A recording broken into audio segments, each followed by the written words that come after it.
Donald Trump is back in town, up at Turnberry, impressing world leaders with his unique approach to diplomacy. How did he get on with Starmer? And has he got the EU over a barrel?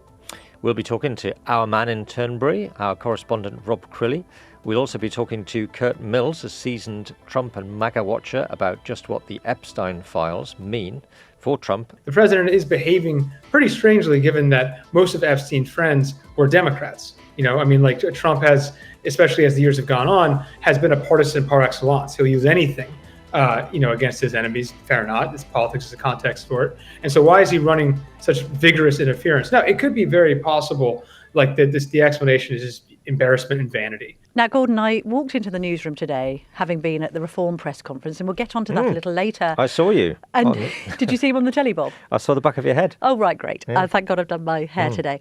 And we were both taking a little bit of delight in the EU's misfortune right now. And now I say that as an outward Brexiteer. I think you say it as somebody who's had it up to here with Guy Verhofstadt and his constant protestations about Brexit. Certainly with Ramona's, yeah. We've both had it up to here with Ramona's. And now the Ramona's have been silenced. Were you silent or silenced? Yeah, I think we just need to take a very deep, warm bath, don't we, in the sheer misery coming out of Europe right now. So Trump has been, he met Ursula von der Leyen at the weekend. He did a trade deal with her, which sets the tariffs on goods from Europe to the US at 15%. Was going to be 30, It was going to be 30, now it's 15. But obviously the deal that he did with Britain was 10%, which means that, guess what, the EU has got a worse deal than Britain. Who would have thought it? I thought we were going to be bankrupted by Brexit. What a relief it is that we're not. Yeah, and people have noticed. Well, we're going to be bankrupted probably by Labour, by the way, so I probably shouldn't be gleeful, but go on. Well, but let's just take the wins where we can, shall we? So, so there's been some rather negative reaction to this deal from some European leaders, Camilla. The French Prime Minister, Francois Bayrou, said on X, "It's a dark day when an alliance of free peoples united to affirm their values and defend their interests resolves to submission." Yeah, welcome to our world, mate. This is what happens when protectionists meet protectionists. It's then a case of the art of the deal. And in this case, it seems that the US has got the best one. After all, Hungarian PM Viktor Orban has put it quite succinctly when it comes to describing von der Leyen, the European Commission president, as a featherweight who had been, quotes, eaten for breakfast by the US president. Yes, and Guy Verhofstadt, remember him? Of course we do. He said, "The EU-US deal is scandalous, a disaster, with not one concession from the American side. Badly negotiated." And he's saying that as a former EU Brexit negotiator. So again, there's a degree of schadenfreude here, I believe. More than a degree. And we had Giorgia Meloni, who would probably be the closest to Trump of all the European leaders, apart from perhaps Orban. She's being quite circumspect. She says, "I consider it positive that there is an agreement, but if I don't see the details, I'm not able to judge it in the best way." I like that, preserving judgment. And then later she said a number of elements are missing, referencing key details on particularly sensitive sectors such as pharmaceuticals and the automotive industry. But isn't Jonathan Reynolds' response the best? So our very own business secretary, as you say, Jonathan Reynolds, an avowed Remainer, he said there was no doubt the difference between the deals was down to Brexit. He said, "I'm absolutely clear. This is a benefit of being out of the European Union, having our independent trade policy. Absolutely no doubt about that." Thank you very much indeed, Jonathan Reynolds. Finally, Labour has seen sense on Brexit. John Redwood, leading Leaver, is not happy, by the way. Former Tory MP says that the deal we've struck with the EU is terrible. But, let's just, as you say, take our wins when we can find them. Quite interesting choreography around today, Gordon, and we're going to be speaking to Rob Crilly in just a moment. He's coming out of that press conference that's just been held in armchairs between Trump and Starmer, all quite cosy. Yeah. So we have Starmer turning up at 1 o'clock. The meeting doesn't get off to the best start when a bagpiper, can I just say bagpiping is one of my bête noirs. Oh, I quite like a bagpipe. Oh, I can't bear the sound of it. I used to think the late Queen being woken up by a piper every morning. I Well, can't think of anything worse. I would agree with you on lone pipers, but if you listen to massed pipe bands, and especially if you listen to it live, and especially indoors, it's incredible because the noise, it just goes How literally many times physically have goes you through listened you. to a bagpipe band indoors live? Probably maybe only once, but it made a big impression on me. I can tell you that. All right, so basically these pipers are playing and nobody can hear a word that Trump is saying as he speaks on the steps outside of Turnberry, which is his golf club in Scotland. Well, we're in great shape. The trade deal was made with UK. The Prime Minister did a great job. You know, they've been trying to make that deal for 12 years and he got it done. There are probably a lot of people out there who might be quite pleased that they can only hear a bagpiper and not Trump. But anyway, eventually the bagpiper stopped his piping. Trump gave some characteristically wide-ranging comments, everything from the Congo to Sir Keir Starmer's wife to nuclear dust.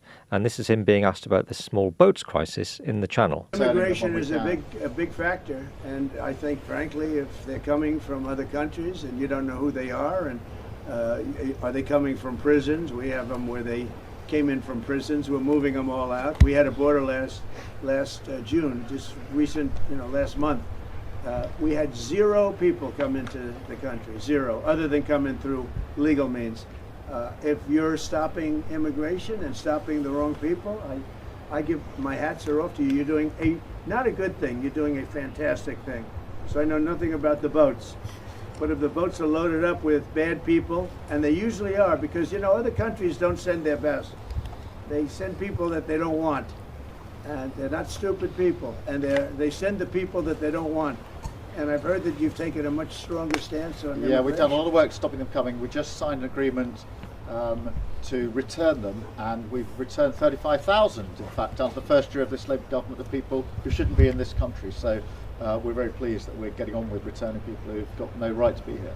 That's great. As somebody that loves this, I love this country. My mother was born in, as you know, born in Scotland, and it's an incredible place, a beautiful place. And if that be the case, I congratulate you. That's exactly, because Europe is a much different place than it was just 5 years ago, 10 years ago. And they've got to get their act together. If they don't, you're not going to have Europe anymore as you know it, and you can't do that. This is a magnificent part of the world, and you cannot ruin it. You cannot let people come in here illegally. And what happens is there'll be murderers, there'll be drug dealers, there'll be all sorts of things that other countries don't want. And they send them to you, and they send them to us, and you've got to stop them. And I hear that you've taken a very strong stand on immigration, and taking a strong stand on immigration is imperative. Right. Well, joining us now from Turnberry on a bus, about to go from the venue to Prestwick Airport, is none other than Rob Crilly, our chief US correspondent. Rob, thanks for joining us on the Daily Tea, especially when you're literally on the move. This originally, today was billed as a day where not much was meant to happen, wasn't it? Because there was nothing pre-agreed before this Trump-Starmer meeting. But the vacuum was most definitely filled, wasn't it, at that sort of impromptu press conference, which went on for an awfully long time. I can tell you it was an hour and 10 minutes because I was stood there awkwardly up against the rope, separating off journalists. And yeah, as you say, I spoke to British officials last week and they said, well, we don't even have a list of deliverables. We're not going to have anything to announce off the back of this meeting. It is really a golfing trip for Trump, largely this, with the meeting with the Prime Minister bolted on. But then, of course, that reckons without Donald Trump. I mean, before we went inside the building, as he greeted Keir and his wife on the steps, he made news saying he was going to reduce the 50 days he'd given to President Putin to end the war in Ukraine before secondary sanctions kick in. He was going to reduce that. He talked about Gaza. He talked about immigration, and that was just on the steps of Turnberry. I mean, we had heard from Viktor Orban this morning saying Ursula von der Leyen had been eaten for breakfast by the US president. Has Starmer just been eaten for lunch, Rob? Well, I tell you what, I mean, I was very impressed with Sir Keir's poker face and all his team, because he had to sit there and Donald Trump essentially laid out what he thought was the Labour government's policy on immigration, describing how you win elections by getting tough on immigration, and that Sir Keir wanted to cut as much tax as possible. Barely a flicker from the government team of four, is that opposite their American counterparts. I mean, there were some awkward moments when President Trump started to talk about Sadiq Khan, the mayor of London, calling him a nasty person. And Sir Keir had to step in and say, well, that's a friend of mine. Then Trump waxed lyrical about Nigel Farage. But yeah, I mean, look, this was the Donald Trump show, and it was all the British Prime Minister could do, not to give away his reactions to some of the more awkward turns. Yeah, Starmer just became the invisible man, didn't he? Nobody seemed to want to even ask him a question, hardly. Yeah, I mean, but I think that's probably, in circumstances like this, mission accomplished. I mean, you push back too hard on President Trump when he makes some unfounded claim about windmills killing birds. You push back at him on your peril. And this was really set up as home territory for Mr. Trump. I mean, it might be Scottish soil, but we are here at Turnberry, his famous Scottish golf course. And he'd set up the chairs very much in the arrangement of the Oval Office. So we're in a big ballroom. But it was brought down to a very intimate space with two big armchairs at the end with the president and the prime minister, and their teams sitting alongside them, very much lined up as if they would have been on the sofas in the Oval Office. So, I think Trump could have turned Trump was very much the host, and he could have turned the tables quite quickly on his guest if he wanted to. Well, what does it say about the relationship between these two unlikely allies, Rob, that he didn't? Yeah, I mean, I asked this question. I brought up it's a real kind of moment of frostiness when the president brought up the mayor of London and Nigel Farage. And really, I mean, Sir Keir put it rather diplomatically in terms of two people who believe in their countries and want to make their countries as great as possible. And that just means working together. Mr. Trump, I think, just wants to cut a deal. And, he also talked about his love of the royal family and a real warmth for Scotland because his mother was one. So I think there's a real kind of sentimental side of Donald Trump you don't see very often that Sir Keir has been a beneficiary of. And as Sir Keir said, it's really two leaders who wanted to get deals done for their countries. Yeah, there were some definite wins for Sir Keir, weren't there, I think? I mean, Trump talked about how America had an unparalleled relationship with the UK. He also talked about Europe and said they've got to get their act together. Plus, obviously, the fact that the Europeans got this rather worse trade deal than we did. So probably Keir Starmer will feel that he's got some wins in the bag from this, won't he? Yeah, and there's also some sort of commitment from the US to do more on aid in Gaza. I mean, we pushed the president on whether he was going to get tougher on Prime Minister Netanyahu, and he rather avoided that question. But we know that the Prime Minister came really wanting to push Trump hard on getting peace talks restarted. That seems a stretch maybe, but he may have won some concessions on getting aid in. And then also, interestingly, I asked the president what he thought of Mr. Starmer's comments recently that recognizing Palestinian statehood was a concrete step towards a lasting peace. And the president said, well, he's entitled to believe that if he wants. I won't be taking a position, but the prime minister can. So I don't know, some really contentious issues where they seem to find some fragile common ground. Final question, Rob. Where was Melania?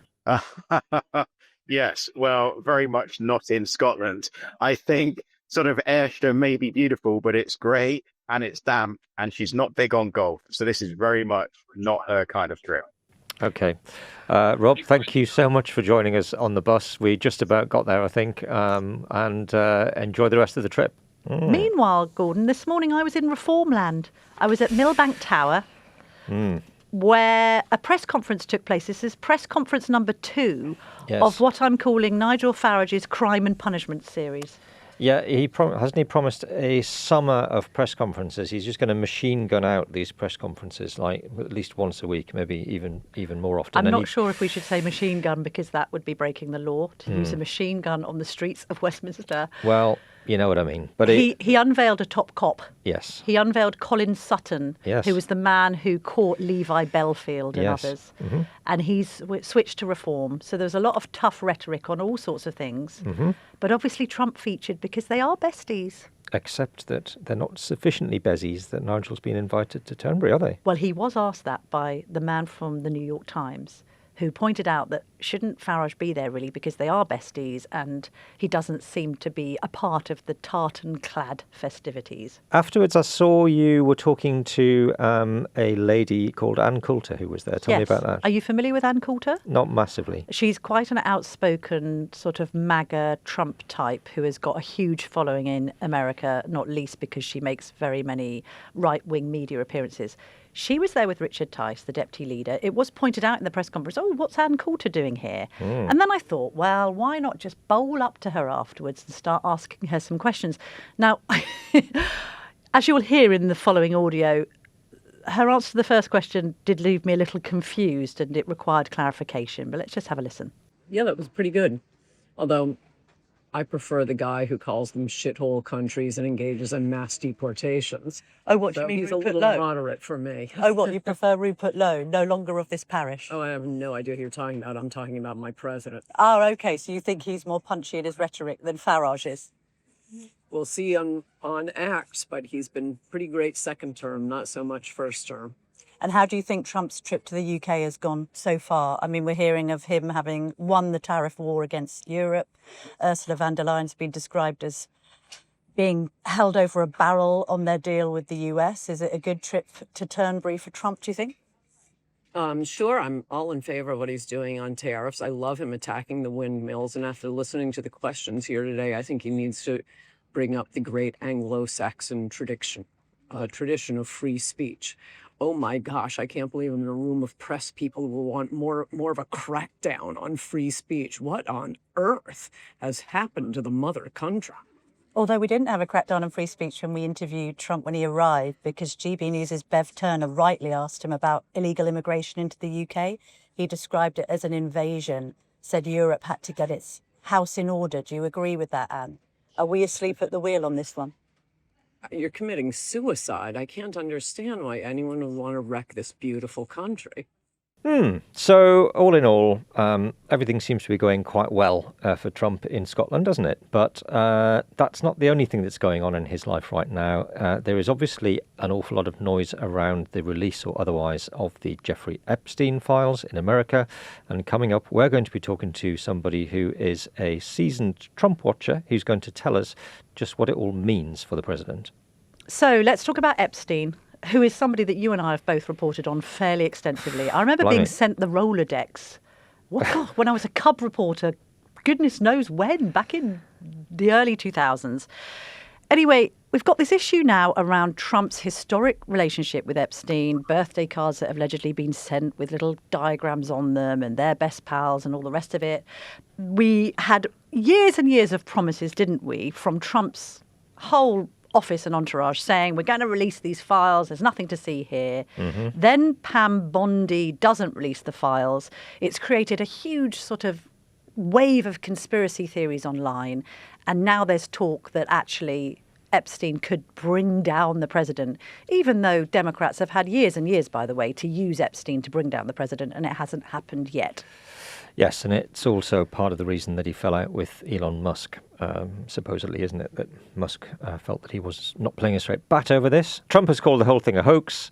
He's denied these allegations that he sent this birthday letter to Epstein with the lewd drawing on it. And he's even launched a defamation lawsuit against the Wall Street Journal. Well, joining us from Washington, D.C. is Curt Mills, who is Executive Director of the American Conservative. Curt, thank you for joining us on the Daily Tea. Thanks for having me. We should say you're a Trump watcher and a big MAGA watcher.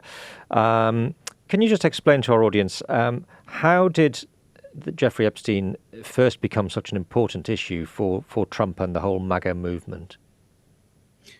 Yeah, it's interesting. I suppose he used it as a weapon in the 2016 campaign against Hillary Clinton. It's a clip that's now getting resurfaced here in the States ad nauseum, where he said in the primary or in the general election to Sean Hannity that Bill Clinton, the former president, was going to have problems with the famous island, the Jeffrey Epstein Island. And again, it's a sort of interesting choice of words by Trump, because there's no evidence that Trump went to the island, which was kind of always used as a sort of exonerative or exculpatory piece of evidence, that he wasn't really in Epstein's inner circle. He wasn't with the Bill Clintons or the Leon Blacks, I believe. This kind of everybody knew Epstein in the elite in New York, but Trump wasn't flying out, out of the country or out of the states to go to this secret island. And so that kind of came big. And then the Epstein story blew up again for two reasons in Trump. Number one, the reporting that precipitated Jeffrey Epstein's second arrest in 18 to 19 happened while Trump was president. Epstein's death or suicide happened when Trump was the president. His attorney general, weird connections, his attorney general at the time, Barr, his father had been, I believe, the principal at the prestigious Dalton School in New York, where he had hired Jeffrey Epstein. And then Trump's own labor secretary at the time, Alexander Acosta, had been the original U.S. attorney that had cut a kind of sweetheart deal with Epstein in the 2000s. So there were all these weird connections. Epstein dies, COVID happens, everyone kind of forgets it, and Trump is swept out of office. When Trump is storming back to power, it's arguably an even more anti-establishment effort than the first effort, especially because the president had been indicted, scores of times, and a lot of his surrogates, not so much him, but a lot of his surrogates, including his son and the now vice president, J.D. Vance, specifically flagged the Epstein as something that they were going to unveil. And then additionally, transparency in general was far more part of the vibe of the second campaign, the second successful campaign. RFK Jr. thinks that his family was a target of intelligence agencies or something. The Joe Rogan, the podcast kind of contingent, Elon Musk. These were all critical celebrity linchpins in the appeal. And so for the administration to try to shut down summarily the conversation suddenly, even for a base that's very loyal like MAGA, it's a bit of a volte-face. And then additionally, because the leading theory on Epstein is that he's perhaps Israeli intelligence, at a time that the U.S. is as close with Israel and arguably doing Israel's foreign policy on its behalf, this has raised the scrutiny here in the summer in Washington. So, Curt, many would argue sunlight's the best disinfectant. If you've got nothing to hide, then just release the files. But then you're touching on this idea, Epstein's in Mossad, was he murdered in prison? Did he actually commit suicide? We are then entering the realms of conspiracy theory. And from that perspective, you can understand the White House not wanting to touch some of this stuff, even though there may be something buried in the files that does implicate Donald Trump. They don't have to touch it. They could just say that the investigation is incomplete. They could release what they have. They're touching it by trying to shut down the investigation. Yeah. So that's an active move. And yeah, you're right. It's technically speaking a conspiracy theory, but what is not a conspiracy theory is that, number one, nobody really knows how this guy made his wealth. In terms of major clients, we only know one, the Wexner person in Ohio. Number two, there were significant ties to prominent Israeli figures. And number three, the president is behaving pretty strangely, given that most of Epstein's friends were Democrats. Trump has, especially as the years have gone on, has been a partisan par excellence. He'll use anything, against his enemies. Fair or not, it's politics is a context for it. And so why is he running such vigorous interference? Now, it could be very possible, the explanation is just embarrassment and vanity, that there are pictures out there, that there are body emails or letters. Basically, Epstein, his friendship, so far as we understand it, extended basically from the dissolution of his first marriage in the late 80s and early 90s through to the early 2000s, when the two of them had a real estate dispute and or Epstein became sketched out by Trump's money, which is, pot calling the kettle black. But, it was, as far as we can tell, about a 15-year relationship. And we don't know if it was that close. Epstein himself, in audio recordings, claimed that he was Donald Trump's best friend, which again, you can see why the White House does not want to talk about this. But it's not working. We are talking about it. So their approach, even if they had something to hide, is counterproductive. Curt, people here will have been very interested in the fact that last week the Deputy Attorney General, Todd Blanche, questioned Ghislaine Maxwell in prison. Why did that happen? Well, Blanche is also the president's personal attorney and like old school kind of fixer. And so there is, I mean, for one, there is the actual technical matter of getting her to cooperate with authorities. So like she could incriminate herself further, which is the last thing any lawyer of a person incarcerated is going to allow them to do. So there is the actual technical, if they're going to try to be more transparent, giving her, quote, limited immunities, but apparently what she's been granted.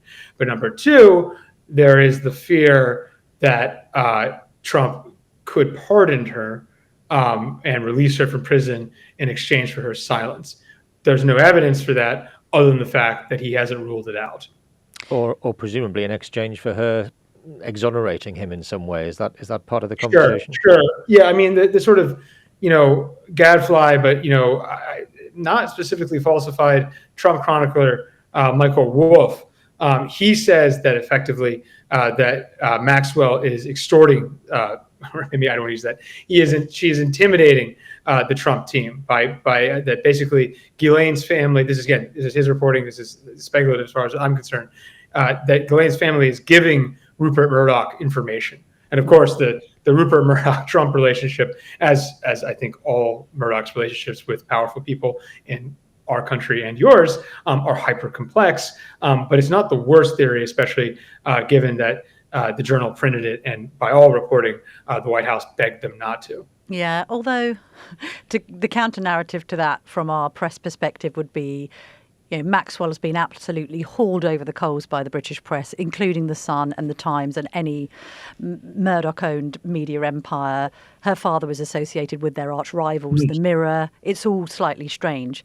How damaging can this be for Trump, Curt? Because we've got the Congresswoman Marjorie Taylor Greene, usually a massive Trump fan, questioning his approach to this. We've got the right-wing activist Laura Loomer also having been critical. Steve Bannon saying, again, the Oval Office needs to change tack.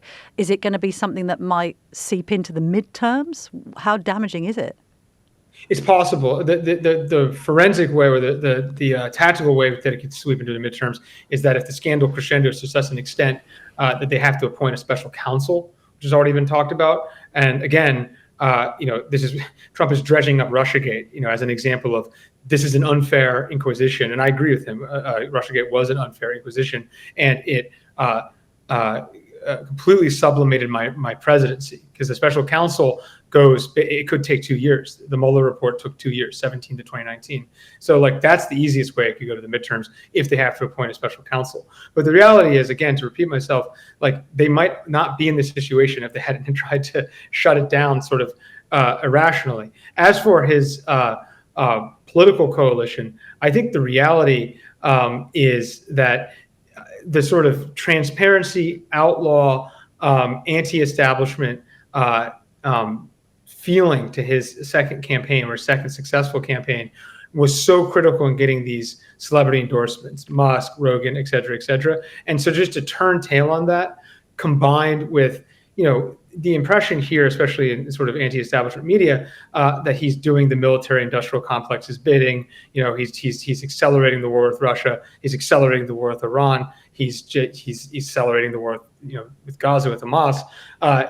There's a dispiriting mood. It's not so much that people within the coalition, I'd say, regret it. It's just this administration does not have the energy that I think it had in March or April, and that matters. And additionally, Trump himself gets a lot of non-traditional Republican voices. And so if those people stay home or if they revert to the Democrats, that's a problem. I'm not saying that Trump's support will capsize, but if you have an administration that's operating in the 30% approval rating, as I believe Gallup had 37% last week, that's the danger zone. That's the kind of zone of George W. Bush around Hurricane Katrina. And the George W. Bush second term remains the sort of horror story possibility of a second term for Republican presidents, where the economy collapses, the military ventures don't work, and domestic credibility capsizes. You say that you're not saying that it's going to capsize, but do you think there is the potential there for this to have some sort of catastrophic effect on his presidency, maybe even end his presidency early? Yes. So, I mean, if I had to score it, I would say, if one being a complete fake scandal that will do nothing and it can even help the administration, and 10 being like a mortal, imminent, like direct and inescapable threat, I would grade this about a 7. And I'm someone who was an enormous skeptic of Russiagate. I did not think it would force him from office. For me, Russiagate was like a 3. So I think it's bigger. And I don't know why they're acting so secretive. And I think additionally, because the prime suspect, I say suspect, not proven, because the prime suspect is Israeli intelligence, as long as the U.S. is so close with Netanyahu and this war is so controversial, right? I mean, like the Gaza thing is just blowing up. Number one, it's affecting his ability to get anything else done. I mean, all my sources within the administration says it's all Epstein, Gaza all the time. And there is a lot of consternation that he's not doing enough with the border, which was basically his key issue.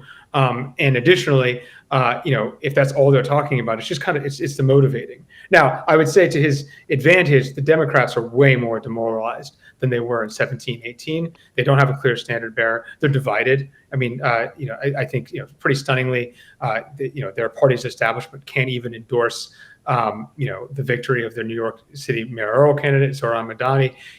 Maybe sort of perhaps an echo of the sort of fights between Starmer and Corbyn in the UK. The left itself is divided in that sense, feckless. So that's his ace in the hole. But right now, he's not managing his own defense as well at all. Curt Mills, thank you very, very much indeed for joining us today on the Daily Tea. It does remain the big mystery how the hell Epstein amassed such a vast fortune and such influence.